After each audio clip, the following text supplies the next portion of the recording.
Hello, my friend. Welcome to live chat. I just realized I forgot to do something.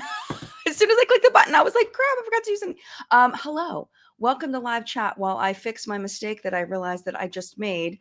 Hello. I hope that you are doing well. I am. Hopefully, my voice sounds okay. I was screaming my face off at the Alanis Morissette concert last night, Joan Jett and Alanis Morissette concert last night. I had the best time. Phoenix and I went. Phoenix looked so Joan Jett. It was beautiful and wonderful. But yeah, we had a great time. But the music was beautifully loud to the point where I could yell the song lyrics and nobody could hear me, and that made me really, really freaking happy. So I am fixing my mistake that I made, and we had a great time. And my only complaint is that I wish that Alanis had talked more because she's absolutely brilliant and I love her. And I would hope that I wish that she just said a few sentences, like some kind of word. I don't know, like something. Like she only just said thank you after the songs. And it's like, she's just so brilliant. I wish that she had, just kind of said a couple of words here and there. Joan Jett did. Joan Jett is the only famous person to ever graduate from my high school. She did not say the name of my high school, which I was really hoping that she would.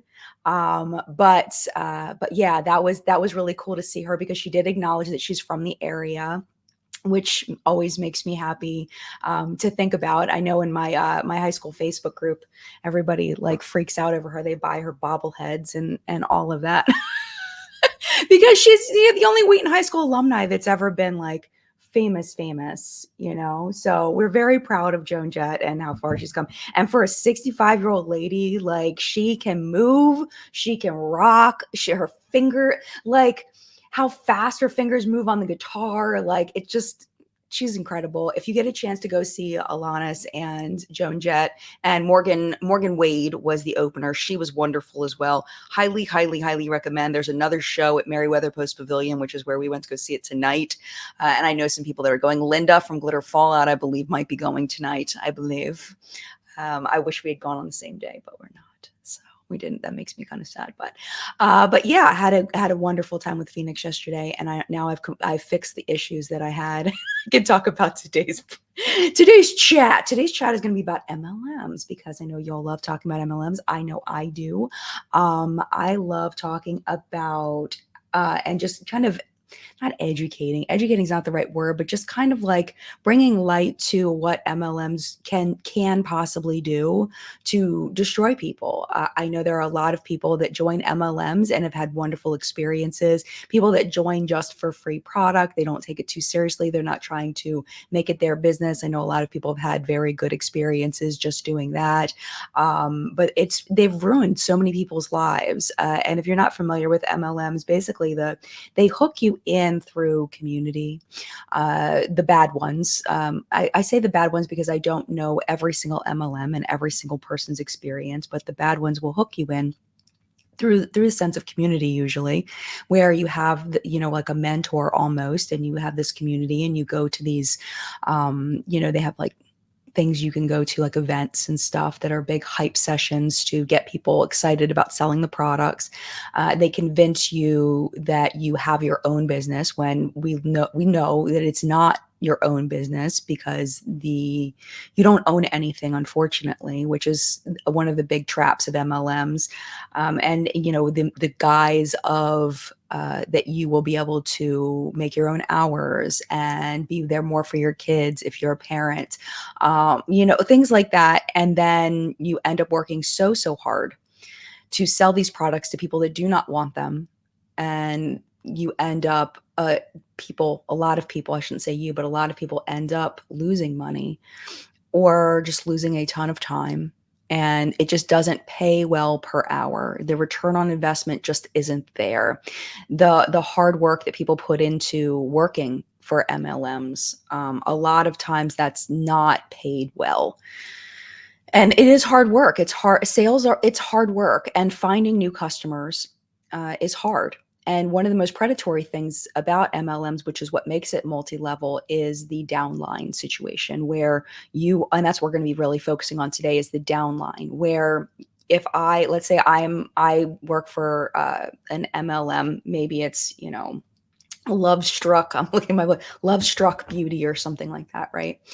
And I meet you and I say, hey, I work for Love Struck Beauty. Do you want to try some products? And you say, yeah. And you end up really loving them. And then I say, well, you can sell them too. I do really well with that. I could be lying. I could be telling the truth. I do really well with that. You could own your own business. Would you be interested in maybe selling them? You get a discount. You have to buy in for, $150 a product so that you can have parties and you can show the product and you can get to know the product. So it's about $150 for your starter kit, which is discounted. It's about $300 worth of product. You'll get $150 for $300 worth of product, and you'll have this kit and you can go and sell it. So let's say you do that. You become one of my downline, one of my reps. So you can ask me questions. You can, I'm kind of like your person, your contact point. And then you go out and you try to sell it. And I will now get a percentage of your sales when you sell something. And what makes it even more multi-level is now you find your sister, Tina, and you say, Tina, I'm, selling Love Struck Beauty. Do you want to sell it? And Tina's like, yeah, I want to sell it. So now you're making money off of Tina, but I'm also making money off of Tina because I got you in and you got Tina in, right? So that's how people in the higher levels make more money. And I'm not an expert in MLMs. If I misrepresent any piece of this, please let me know. So the problem with this is that people end up running out of people to ask to recruit, and it's a pyramid scheme. It's a legal pyramid scheme. The only difference between a pyramid scheme, which is illegal, and an MLM, which is legal, is that a pyramid scheme, there is no product, where you may send out a chain letter. And my parents did this when I was a kid. I remember this, that they got a letter and it said, if you send $5 to these people, and then you send this letter to 10 of your friends, they'll each send you $5, and then they'll send people $5. And that is an illegal pyramid scheme. And of course, my parents lost their, $30 or whatever it was that they put up. They never got money back. That's an illegal one. What makes MLMs legal is that there is a product to sell, that people are actually getting a product for their money. That's the only difference. It's still just as manipulative. It's still just as cruddy. It's just, they're bad when it comes down to it as a whole.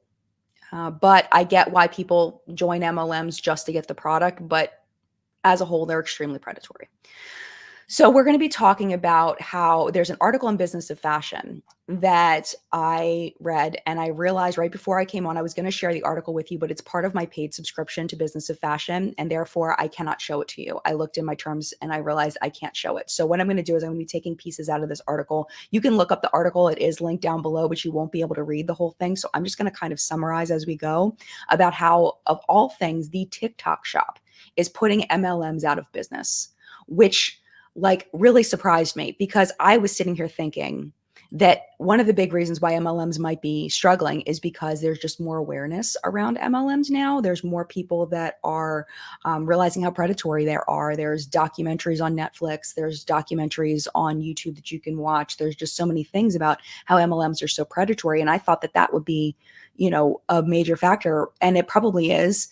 But at the same time, there's evidence to support that the TikTok shop is a major contributor to the downfall of MLMs, and why. And they have graphs, which I don't think I'm allowed to show you, which really sucks.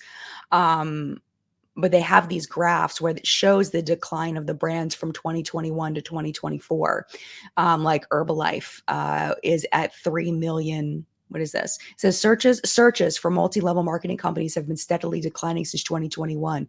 And the data is that Herbalife had over 3 million searches in 2021, and now they are at 963,000, which they were the highest on this graph, and they're still the highest, but it's a significant drop in all of these lines. They talk about Herbalife, Roden and Fields, Monat, Mary Kay, Amway, Beauty Counter, and Avon. Avon is the lowest on this list, which surprised me because I'm pretty sure Avon is more popular outside of the US. But anyway, I wanted to go into this article because I found it absolutely fascinating. And I know some of you have been in MLMs, you have more knowledge about MLMs. So that's why I wanted to make this a community chat. But before we get deep into the article, I do want to quickly say hello to the people that are here live in the collective brain of makeup awesomeness. If you are not here live, that's okay too. You can participate in the comment section down below. So let's say hello. Hello to Teresa. Teresa says, hello, everyone. Welcome back to live chat. I hope everyone's doing well today. I'm doing very well. I hope you are doing very well as well, Teresa. And I saw Flory is popping around. Hello, Flory. It's so good to see you. Audra and Steph, thank you so much for being our moderators as well. Thank you to the four of you for keeping this such a beautiful, happy, safe place. I mean, our community is so chill and so cool that I love that your job isn't as hard as it used to be. But I love having you there as a safety net, and I appreciate you oh so very much. Thank you so much for being here. So Teresa, Flory, Steph, and Audra, thank you so much. Catherine says, hi, Jen. Still waking up, was out late, seeing Joan Jett and Alanis Morissette last night. Excited for chat. I was there too. I wish I had seen you. I wish I had been able to say hello. Phoenix, who is loves to go to concerts, wanted to get there early. We had lawn seats, so we got there as early as possible. I think we were maybe the 10th or 15th people in line to get into the venue at our entrance. We got our blanket down really early, so we got really great seats and on the lawn, and it was fabulous. If you're not familiar with Mary Miller Post Pavilion, which you guys probably aren't, most of you aren't, it's a beautiful venue. You walk in and there's a big hill of a lawn space, and then there's a pavilion that is covered that you can go and sit in, and of course the stage, and there's food and there's drinks and there's merch and all. It's just a really beautiful venue. If you ever find yourself here in Maryland, I definitely recommend visiting the Meriwether District. They've really built it up. There's some fantastic restaurants, and in the winter they have ice skating. It's such a beautiful area, and of course a great place to see concerts. So Catherine, I'm so glad that you were out. Hopefully you had as good of a time as I did. I had a wonderful time. Roya, good morning to you. Good to see you. Hi, Consuelo. So good to see you. Hi, Angie. Angie says, good morning. Get to spend the morning with my granddaughter, Ella. Oh, hello, Ella. Happy birthday to Ella, who is turning 8 today. I hope you have a great day. Hello, Pink Expression. July is approaching fast. Glad to make it back. I was just thinking July is tomorrow. How did that happen already? I know. The days are fast, and the days are long, and the years are fast. Is that how it goes? Ms. Lavender, good morning. Happy Canada Day and happy 4th of July. Yes, happy Canada Day to Canadians and happy 4th of July.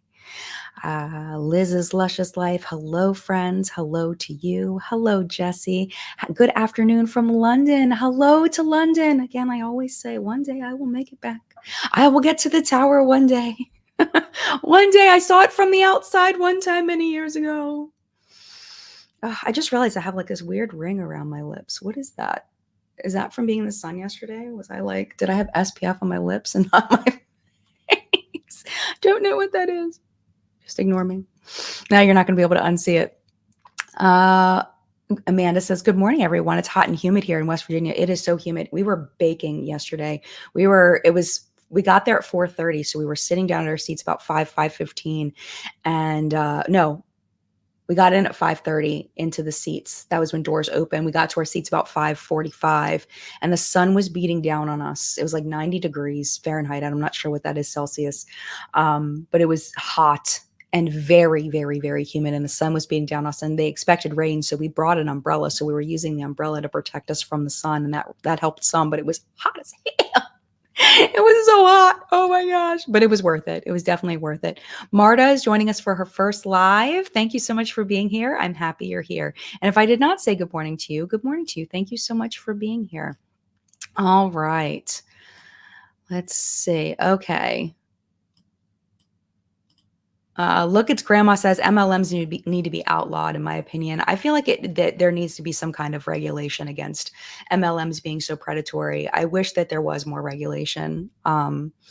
Something in the terms of service, like somebody that knows what they're doing, looking at MLMs and seeing what's predatory about them and trying to address some of the issues, because it's horrible. It's absolutely horrible. Thank you to Lyndon for gifting a membership. I appreciate you. Thank you so much. Okay, so let's get into this article. Basically, it starts off just talking about how direct selling and multi-level marketing companies are already like not doing as well because customer preferences are changing. Indie brands are taking over, and that's affecting them as well. That's what the article is saying. But now TikTok Shop is becoming a valuable base, is what they say, of salespeople. And if you've never been on the TikTok Shop, I haven't spent much time there because I do not want to buy anything. But essentially, what I understand, and please correct me if I'm wrong, because I didn't do a ton of research into this, is that there's a lot of live selling from a live stream, but you can sell products from your posts on TikTok as well. And it's a very easy way to buy products. So they say that companies like Roden and Fields, Arbonne, Beauty Counter, because they're relying on individual salespeople selling their products to customers, they've been very successful. Roden and Fields is known for its dermatologist-developed skincare. They reached $1 billion in sales by 2016 and was valued at $4 billion in 2018. And then they talk a little bit about Beauty Counter and how well they were doing and how they were bought by Carlyle Group for $1 billion in 2021. So they've been doing very well. I was actually just talking to my mom, and this is relevant, I promise. We were just talking to my mom the other day. I think I might have mentioned this in a previous live stream, but I've told you many times that my mom sold Avon when I was a kid, and how that was a main source of income for us. And I remember, my mom getting things from Avon as like gifts for being a top salesperson. And she showed me when I was over there, she has these little porcelain statues that when you made a certain level at Avon, you would get these little like Avon lady porcelain statues. And she has a few of those. And I had asked her, I said, what was it like working for Avon? She's like, I didn't make hardly any money for how hard I worked and how many accolades I got for being a great salesperson. I didn't make a lot of money. I was like, really? Like, I really thought that she was doing well with it, but apparently not. Apparently she wasn't. And this was back in, she probably started selling Avon in 1980, 81, 82. And she probably stopped in like 86, 87, 88, somewhere in there. So this is like height of the Avon lady when you would walk. My mom would have the bags with the catalogs. They had these little plastic bags and they put the catalog in it. And she would have my brother run out and put the catalogs on mailboxes. We had, a box of them, and my brother and I would run out of the car. And we would put them on a mailbox, and then she'd drive to the next house and, run out of the car. And so I didn't realize how little money she made. And that's why these companies make so much money, is because the salespeople who are pushing and really working hard really don't make a ton of money. It's very sad. Let me scroll down a little bit. Okay. So let me click on a couple of comments. Yeah. Aaron says TikTok is a QVC fever dream. I know, right? That's a great way to describe it.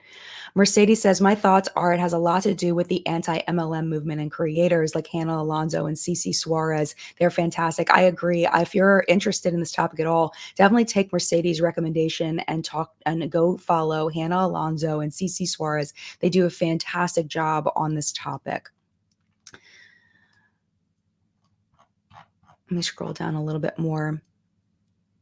Yeah, a lot of people talking about their MLM experiences with their parents selling it.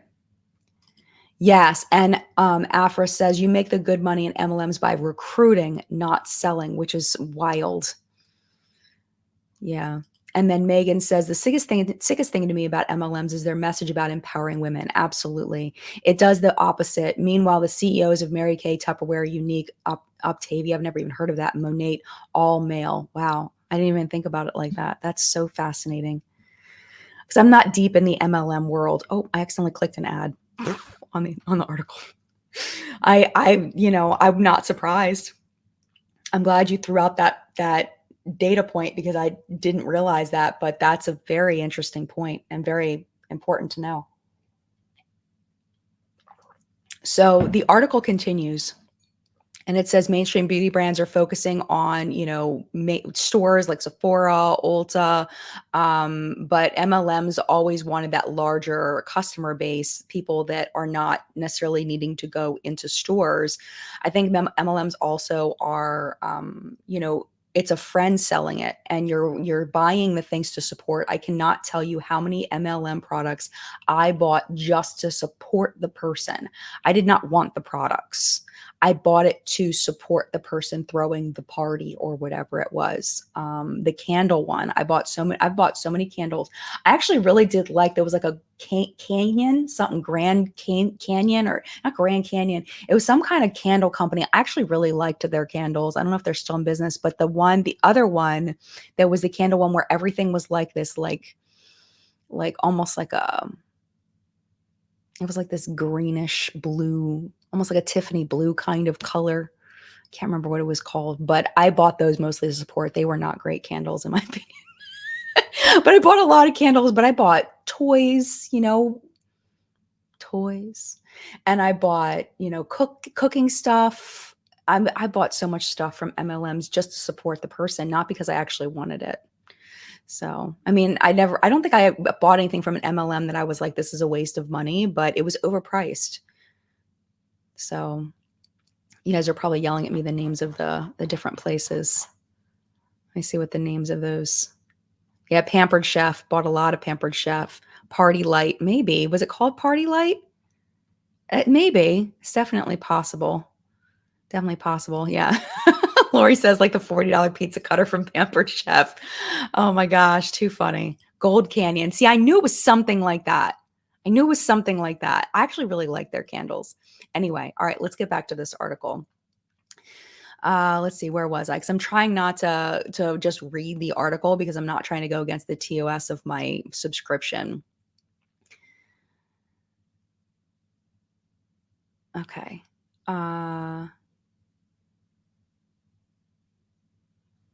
Okay, it says that footing is now slipped. In May, credit ratings against Moody's downgraded Roden and Fields. Moody is the hold on a minute.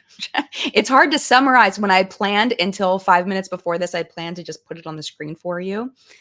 It's some kind of like tracking agency. I can't find the reference to it. It says downgraded Roden and Fields to its lowest possible tier, signifying a high risk of defaulting, citing its shrinking consultant base, declining earnings, and changes in consumer shopping behavior. And then they talk about how in April, how Beauty Counter was bought by their founder and their former CEO, Greg Renfrew. I have tons of content on that, and they're delaying their relaunch until the fall, which is screwing over a lot of consultants. And then it gives that chart where it talks about searches for multi-level marketing companies have been in steady decline since 2021.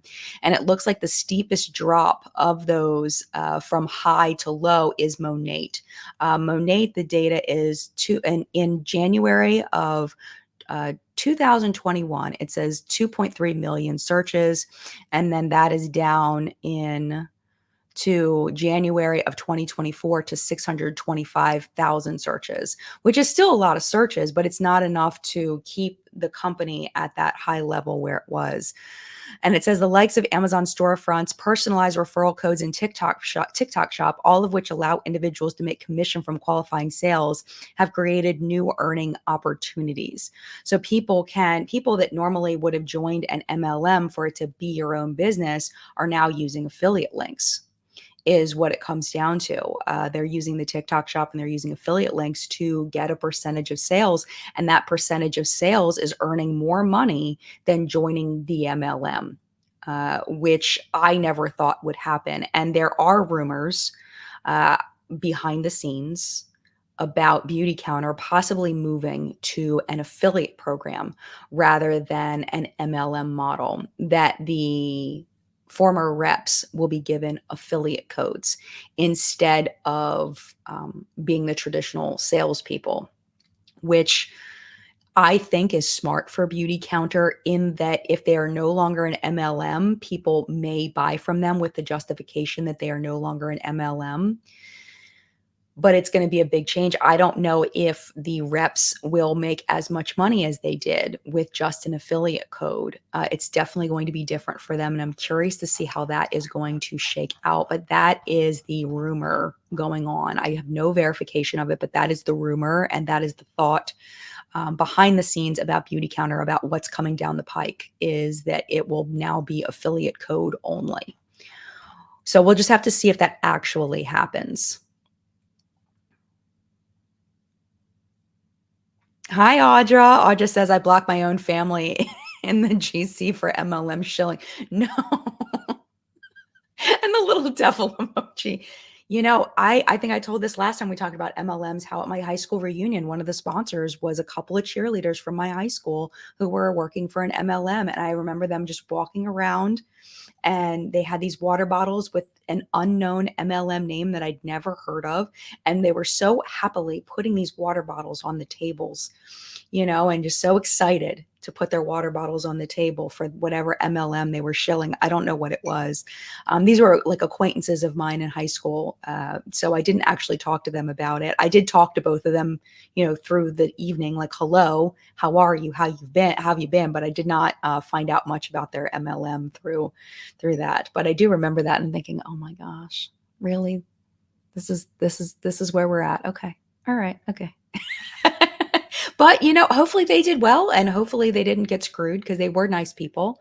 So hopefully, they're okay. I hope that they're okay, whatever it is they're doing now.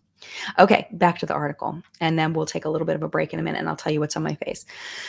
All right, so we have, okay, so basically they're saying that the people who were making money off of MLMs are now moving over to the affiliate model for other companies. And that's creating new opportunities for them. It says, what's more, these opportunities allow individuals to make money without needing to place orders themselves or have to cold message old high school friends. A leg up on the MLM proposition. Exactly what Audra was saying. Exactly what Audra was saying. It's saying in this article. Yeah. Yes, and this too. Megan says the free car myth is so sad. I wonder how many people have been left in debt taking out these car leases in their own name and then posting on Instagram that their MLM paid for it. Yes, and there is a documentary on Netflix that I highly, highly recommend, and it is something. I don't know the exact name, but it's something about your rich life. And there is an episode, it's toward the end. I want to say it's getting toward, like, I think it's 8 episodes in the season. I highly recommend just totally that entire friggin' Netflix series, because it's very educational. The guy that runs it, I can't remember what his name is, but he does such a wonderful job helping these people to learn about their debt and how to get out of debt. And once you hit, like, it's like the 6th episode, something like that, there's a woman that's in an MLM, and it looks like she might be selling Beautycounter, and she has one of the cars. I don't know if it's Beautycounter, but she's selling some kind of beauty product. They never show it, so I don't know. But she has one of the cars, and he asked her about the car, and the lease was out of control. How much this lease was? It was like a $40,000 car, and if she doesn't keep her level, meaning if she doesn't sell a certain amount, she has to pay the payment. They only pay the payment if she sells a certain amount of product. It's like, what? And he asked her, he's like, has that happened to you? She's like, yeah. Has it happened to you more than once? Yeah. Where she had to pay the lease on this free car. I forget how much it was, but it was really expensive lease on this car. So yeah, absolutely. And because it sounds great to get a free car, but it's really not really free. It's absolutely nuts. Absolutely nuts. Thank you for bringing that up. All right. Let me see if I can put in one more thing. It says they've also created new opportunities for brands to develop super fans. And then there's the next section is about building trust. So let's hold off on that for a second. And let me just tell you what's on my face, because this next section is really, really interesting. So on my face today, I dug into my collection a little bit and I broke out the now no longer producing product. This is from Hip Dot. This was their Ouija palette. I really like this palette. I haven't used it a whole lot because you can't buy it anymore, but I really, really love this palette. I miss Hip Dot so much. They came out with such good products. They weren't overpriced. They were really fun packaging. I used, of course, the natural shades because that's what I do. Planchette and Board, which are like warm, burgundy kinds of shades. It's like mauvey burgundy situations. And then on my lower lash line, I have the shade medium, which is like a cobalt blue to kind of go with my Alanis Morissette t-shirt. And I needed to supplement it a little bit. I played with this yesterday for What's Been Makeup. This is what's on my eyes today. This was, so the Ouija palette was purchased, but this one was PR from Fantasy Cosmetica. This is their Fighter palette. That's what I'm wearing in What's It Been Makeup, the episode today. And I will tell you, if you go onto my Twitter account and you look at the pictures of me from last night, this palette lasted so well on my eyes. I was sweating my face off and my eyeshadow was still absolute perfection. I was shocked, honestly, that it was still so bold and it looked so good. So I used Valor today on my inner corner, which is like a mustard yellow shade. And just very, very impressed with this. This is the first palette I've ever used from Fantasy Cosmetica. Then on my cheeks today, this is purchased from Huda Beauty. This is the stick blush in Batty Berry. And then on my lips today, I got one single PR package from Merit. They never sent me another one because I haven't talked about them very much. And I'm sure I've generated $0 in sales from them, which I do not blame them for not sending me any more PR. I probably wouldn't accept it anyway because I don't think that it's fair or right to take PR and have zero intention of sharing it. But I did want to use this today, so I figured I'd share it with you. This is the shade Baby. That's what lipstick I'm wearing, and that's all I'm wearing on my lips today. And I really like the Merit packaging. It's very cute. It's like a sheer cap. If you're listening, it's a sheer cap, and then like a light gold tube underneath. And it's very cute. And I very much enjoy this product, this lipstick. But I probably I feel bad for companies when I don't end up showing you the products that they sent me, because that's not worth it to them. But this lipstick, genuinely, I wanted to use it, and it's very comfortable. It feels good on the lips. It's a pretty color too. All right. Let me see what you all are saying, see if I'm missing anything. Okay. Yeah, Elizabeth says, "Oh wow, the Fighter palette is just stunning." It really is. And I'm telling, the lasting power on this was ridiculous yesterday. I was like, I cannot believe my eyeshadow looks exactly the same as it did when I put my makeup on at 8 o'clock this morning, and it's like 5:45 at night, and I'm sweating my face off in this like 100% humidity and 90-degree weather, and it looked perfect. It was incredible. I was like, what is going on here? All right, back to the article. So the next section is about building trust, and then the one after that, the title is Power Players.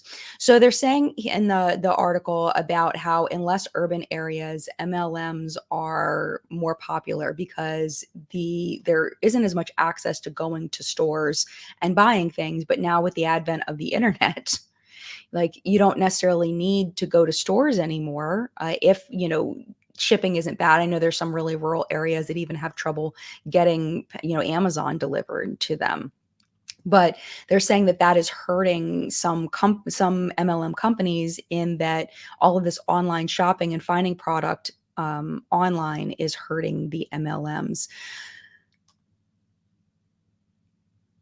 And it says basically that that influencers are building trust with an audience the way that MLM reps used to build trust and community and care. And you would see the person and see the person selling, and it's kind of feeling almost the same way, in that you're buying to support someone that's selling you a product, but they're just not in your house, or you're not going to their house, or whatever it is. So it's really just splitting the market for people that normally would have bought from an MLM. They can do the same thing on the TikTok shop or through an affiliate link. It says influencers have proven especially good at creating a feeling of authenticity that translates into trust. Viewers might see almost every detail of a creator's life. And that builds that bond and makes people want to purchase through influencer links.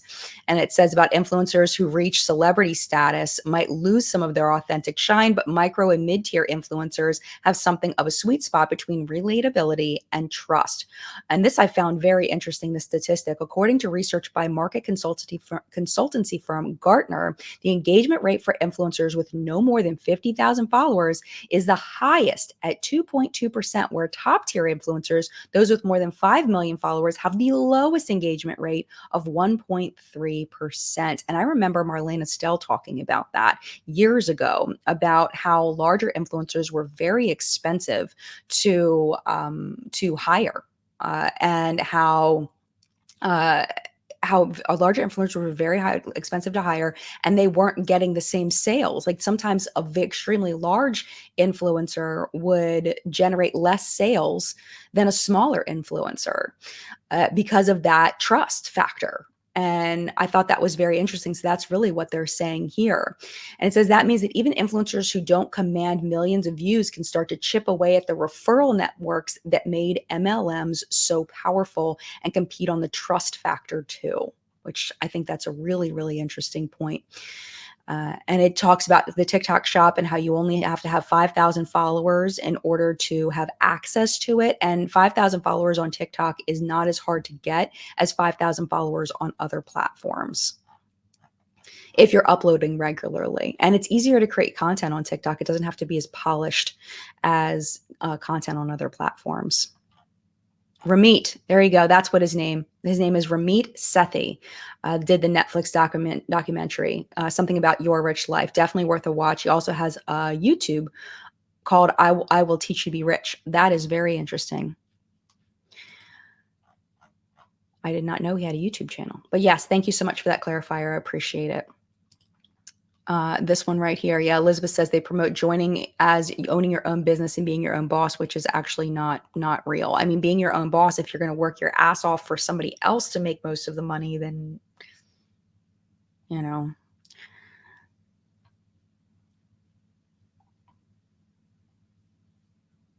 Okay. So, all right. So the next section, there's only one more section in this article, and it's called Power Players. And there's another graph that I wish I could show you, but I'm scared and I don't want to violate my TOS for my Business of Fashion subscription. So it says Power Players. In addition to changing beauty's power structure, TikTok Shop is also reshaping viral content. And they're saying savvy brands have been long aware that they don't own the social media conversation about themselves. Mm-hmm. And have deputized creators to do the heavy lifting, with paid influencer videos being better received than brand made ones. And we had a conversation about that in a video that I just did on a Friday video, not last week, but the week before, about how the paid influencer ads are looking like they are reviews, that they are, and they're better received than when a company creates an ad. If it's a person creating the ad, there's more of a trust factor there, even though they're both just straight up ads. It says now creators are tapped into the TikTok shop are making videos that can outperform content that brands pay an influencer to make, or to pay boost onto. Wait. Now creators tapped into the TikTok shop are making videos that can outperform content that brands pay an influencer to make, or to pay boost onto more people's For You pages. Okay. All right. I didn't understand. That's okay. I'm a little slow today. I'm just like, I'm a little slow. But basically they're saying just somebody being on the TikTok shop, which is fascinating to me. What I'm understanding is that somebody on the TikTok shop just being there can outperform in sales somebody that they paid to do branded content, which is incredible. And then there's this graph It says commission generating content comes to the fore. So I guess the forefront. For some brands, influencer made content linked to TikTok Shop represents up to 70% of their total view count. Okay, so they have this graph and it says total views and then views on the TikTok Shop video. And what I found very interesting was the brands that they mentioned here. Beach Waver. I got a story about Beach Waver. Beach Waver, half of their commission generating content comes from the TikTok Shop. Half.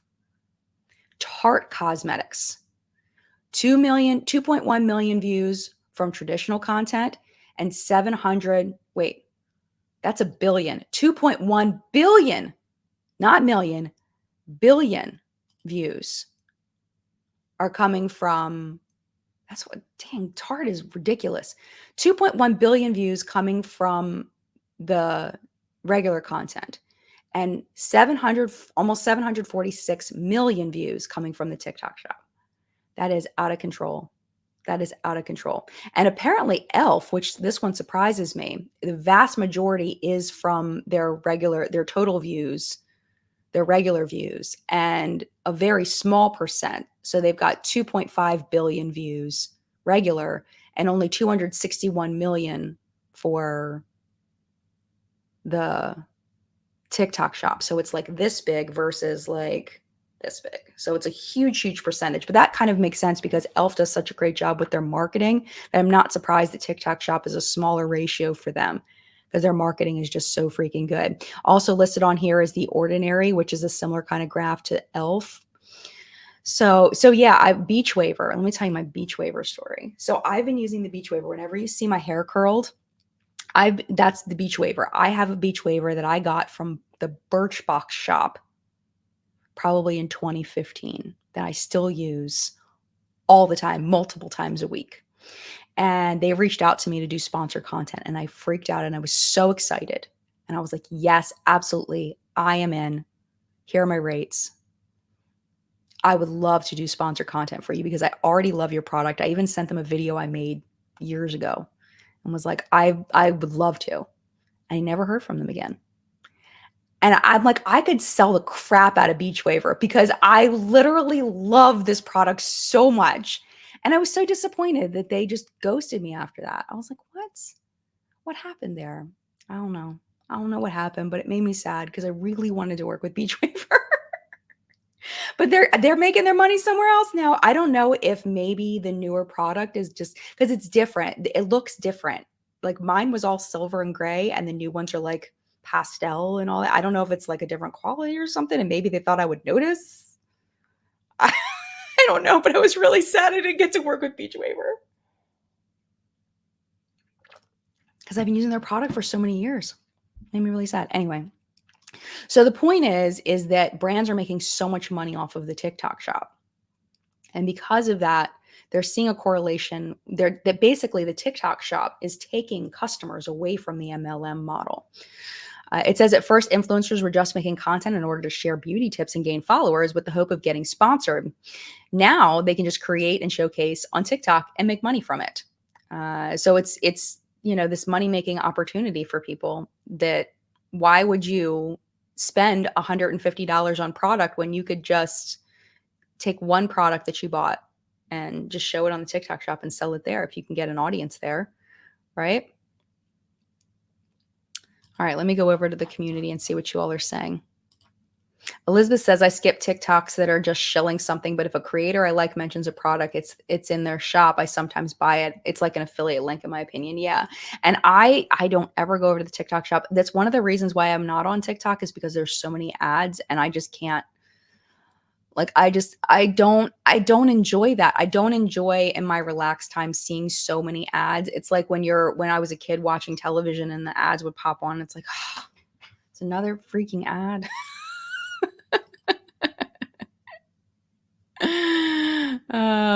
Catherine, you think it's because I was too expensive for them? I would hope not. That company has so much money.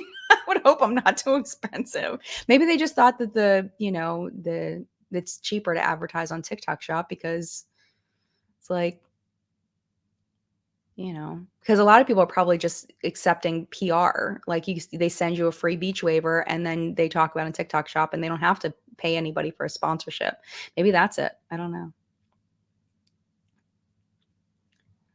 That's so interesting. Lori says P. Louise is live on TikTok 24/7 at this point. That's interesting. I didn't know that. I don't follow P. Louise very closely. They had some controversies a while back, and it kind of soured the brand for me. And I just kind of was like, there's other brands I can pay attention to. So I don't know if that's a fair assessment or not, but they haven't been on my radar for many, many years because of things that many years ago that happened that made me just go, ugh, ugh. But people can grow and change and all of that. So I don't know. I just haven't really paid much attention to them. So that's interesting. Thank you for sharing that. I wouldn't have known that if you hadn't said anything. All right. But this article is almost over. So let me go ahead and finish this up.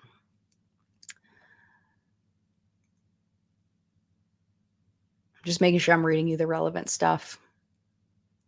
Oh, they're talking about the Vacation Sun Care line. Oh my gosh, hasn't Vacation been everywhere? That Sun Care line. I've never tried it. I have one product that I had purchased and I haven't used it yet.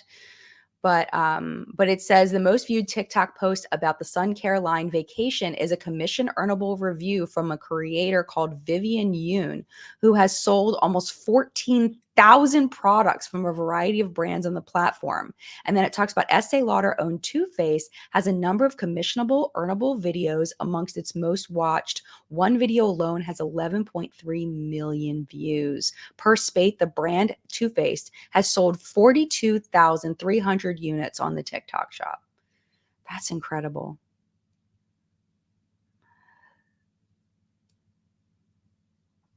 It says oftentimes its creators and they're basically saying it's not the big creators, it's the smaller creators. So that's where the feed off of the MLM people come from, is that you don't have to build this huge platform in order to sell on the TikTok shop. Just like you don't have to build a huge business in order to sell an MLM. You just have to sell it to people you know. And on the TikTok shop, you're broadcasting to people all over the world. So it's like if you're good at selling and you're good at raving about something, then people might buy it. And the last quote on the article says, oftentimes it's creators we weren't aware of who start to drive views. And that person is the person that I'm quoting here.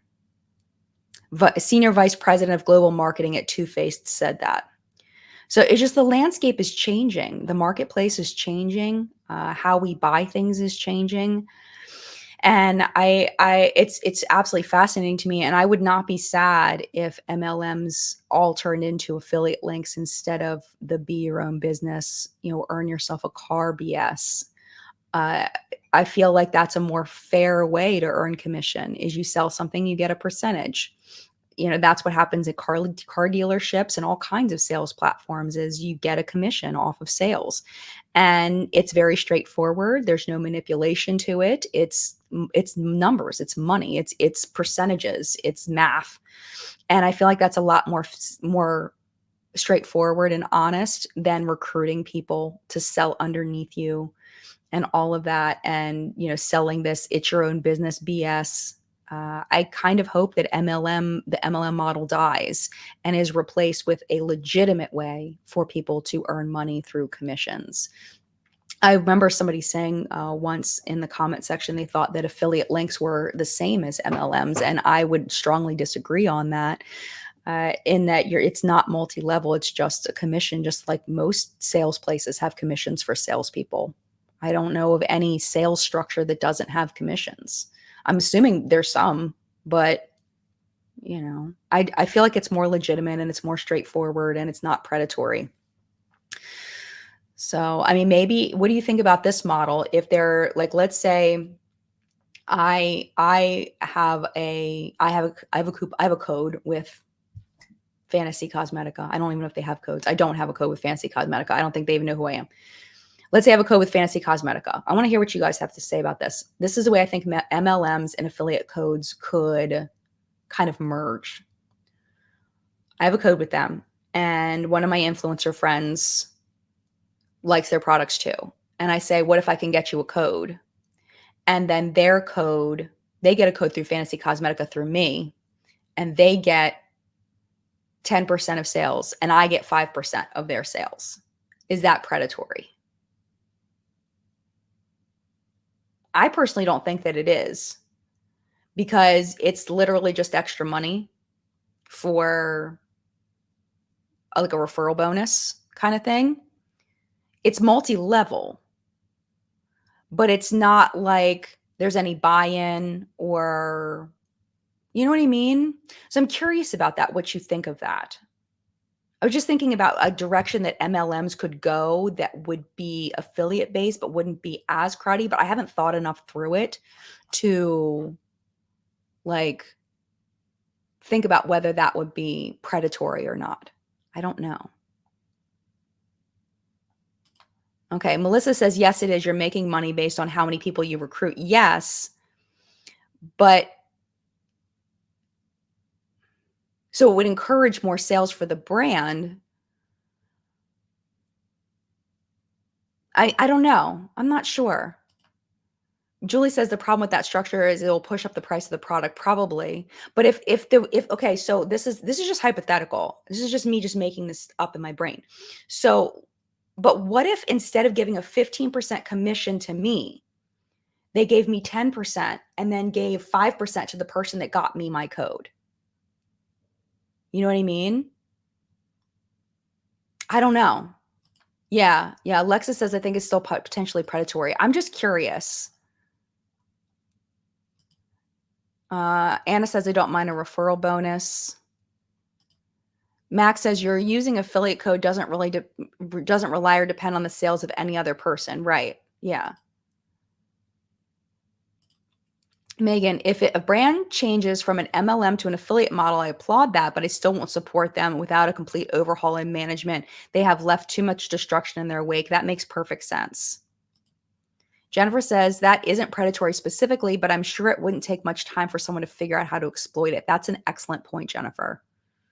That is an excellent point. Yeah, Alexa says there's still incentive to build a downline. Right.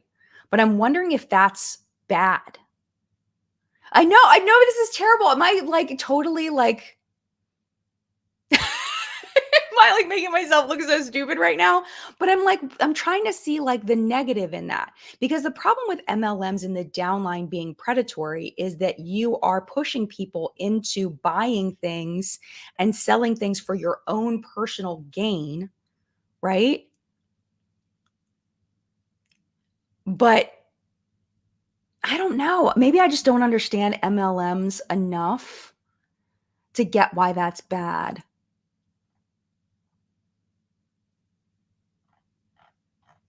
Scrolling down a bit. Lola says it will still be predatory because they would still recruit people to use their code and make money each time. Use referral bonuses would be a one-time payment. Yeah, maybe not. Maybe not. Maybe not.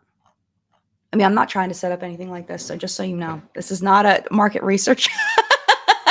I'm kind of done with owning businesses. I don't know if you know this, but I shut down my makeup company, my marshmallow company. I shut it down.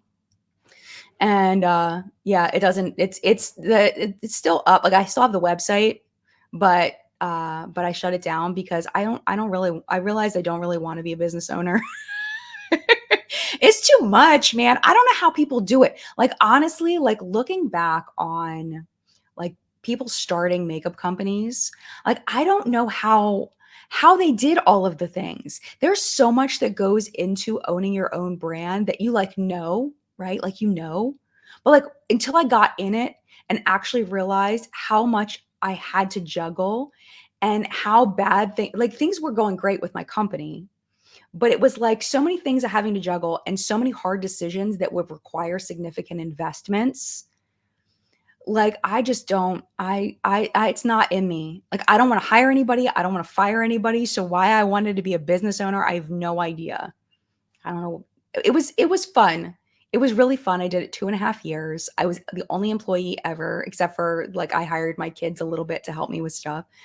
But I enjoyed it, but I don't want to do that anymore. I'm done owning a business. I'm done. Yeah, I stopped. Sandra, I did stop doing the marshmallows. I had a lot of fun with it, but yeah, it's just, I mean, the thing was, is getting the winter is what killed me. I was going to just stop for winter and then go back and do it in the spring, but I realized how much I didn't miss it. I didn't miss it. I didn't miss, getting up in the middle of the night, not in the middle of the night, in the early in the morning to work, or going to bed super late at night to work.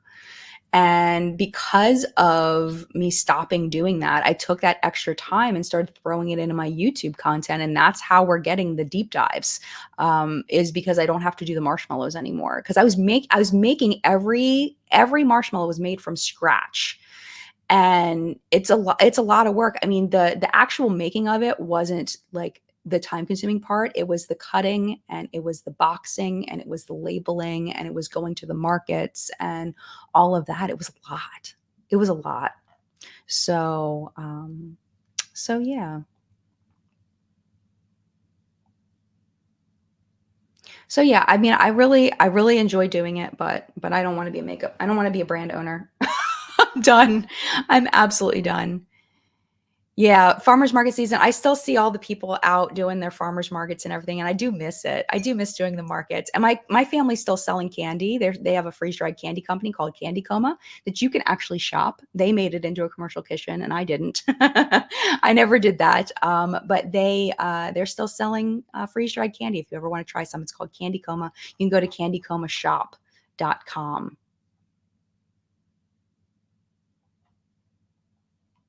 Oh, that's why this is in my brain.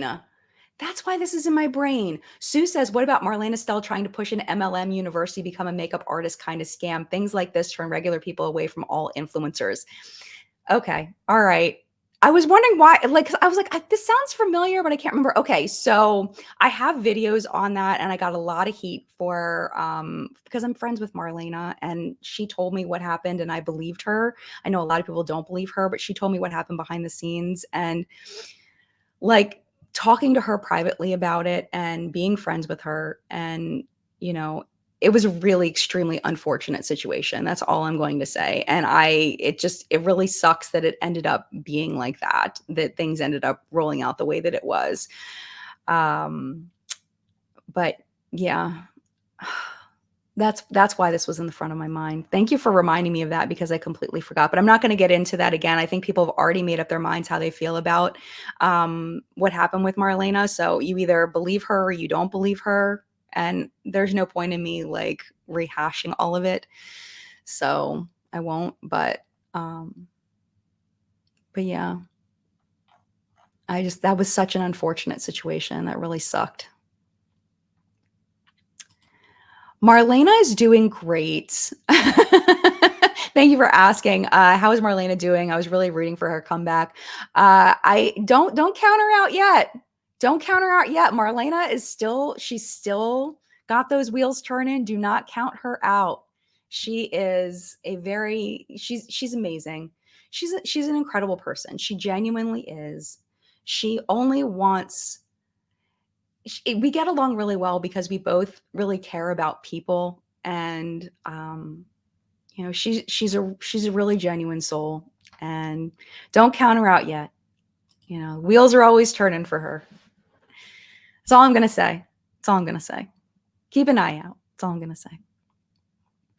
Yeah, I miss Makeup Geek too. She made such wonderful products. Genuinely.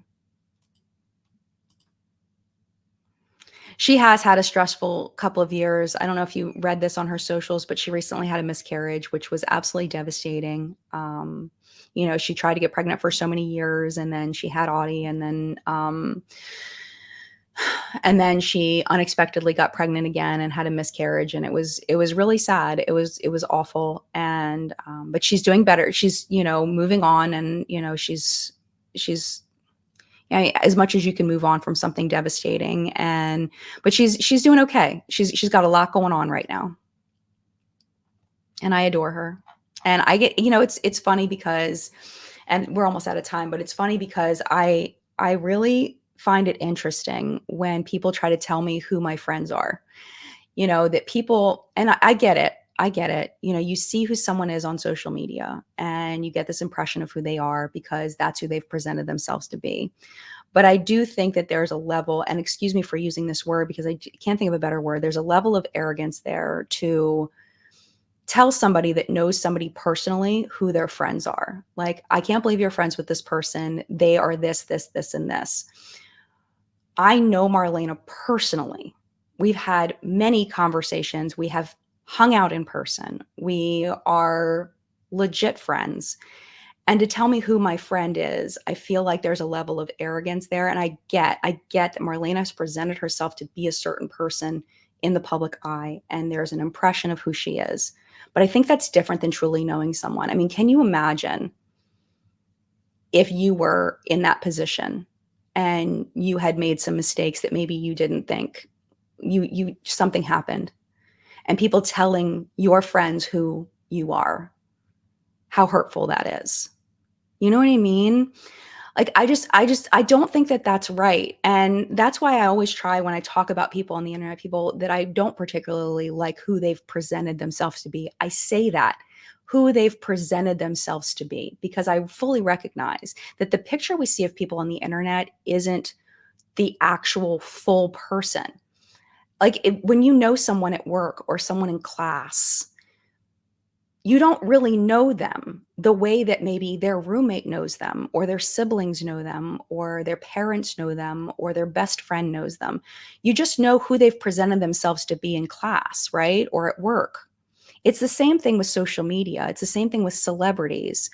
We only know who they've presented themselves to be. So I don't know. I feel like people are just so complex, and when people like to simplify things because it's easier for our brains. We have a lot going on, so I totally get it. But I do feel like there needs to be some weight given when a friend of somebody says, this is who this person is. It's okay to say, well, I don't really believe that based on what I've seen. I mean, it's totally fine. But I don't know. It's sad to me when someone's friend says this is a good person, and then everybody tries to convince the friend that they're wrong. It's kind of sad. That's just the way that I feel about it. And everybody makes mistakes, and not everybody's going to get along. There's always going to be issues between people. Always going to be issues between people. And there's going to be hurt feelings and all of that. And that's always going to be a thing. But you, as a viewer, somebody that doesn't know this person, just have to decide where you fall on it. And if you don't like Marlena, that's okay. I can still respect you as a person. Like, it's totally okay. You just have to decide for yourself. It's fine. But it's just something that I've been thinking about, and just kind of like, I just don't there's something about somebody telling me who my friend is that makes me feel a little weird. It's like, I kind of know them, and who they've shown you to be, that they are. It's a little different. So I don't know. That's just where I'm at right now. And you can call me naive. You can say that I'm, being this or that, or I'm being manipulated, or whatever you want to say. And that's fine too. You have a right to whatever opinion you choose to have. It's totally fine. And I won't be mad at you for it. So with that being said, it is time to go. It is 1 hour and 2 minutes in, so I will let you go. And I hope that you are doing well. I hope you have a wonderful week. Just as far as scheduling goes, schedule stuff this coming week. Let me just kind of double check with schedule. I'm hoping I will have a Friday video for you. I believe it is going to be a multi-part deep dive. I have spent a lot of time on the first part, but the first part is not as much information. Okay, so I'm doing a deep dive into an influencer, which I shall not disclose the influencer yet, but I'm doing a deep dive into an influencer. And the person, I've gotten not very far into this person's career. And I'm already at like an hour-long video. So what I'm thinking of doing is splitting it up into multiple pieces. I'm thinking 3 parts, which may be too much on this person because this person is not well liked. So it may be too much. We will see. But I really do think that this first piece is very interesting, because I think that we got some signs from people early on of who this person was. And we probably shouldn't have brushed off what people were saying about this person that were close to this person, kind of like what I was saying, people close to this person were kind of giving us hints that this was not a good person. And we kind of didn't really pay attention. And now in hindsight, it's like, oh, that's what they were talking about. And now we know. So that's going to be the focus of the first video, is kind of the beginnings and all of that. Second video is going to be more controversies, and the third video is going to be more controversies. And you can see if you want to guess who I'm talking about. But I think it's going to be very interesting, and I hope that you're here for it. So let me just look at my schedule as far as the next couple of weeks. So next Sunday, everything's normal. Following Sunday, the 14th, everything's normal. And then I'm leaving. So, so for the next 2 weeks, everything's normal. After that, it's going to be a break on the channel because I'm taking my annual family vacation. We are going to Seattle and Alaska, which I'm very, very excited. So 2 weeks, we're good. Same live chat, same bat channel, same bat time, and same content. And yeah, I hope you have a wonderful, wonderful week, and mad love to you. And I will see you in a video very, very soon. Bye. Be safe if you're celebrating the 4th. Be safe. And Canada Day. Be safe.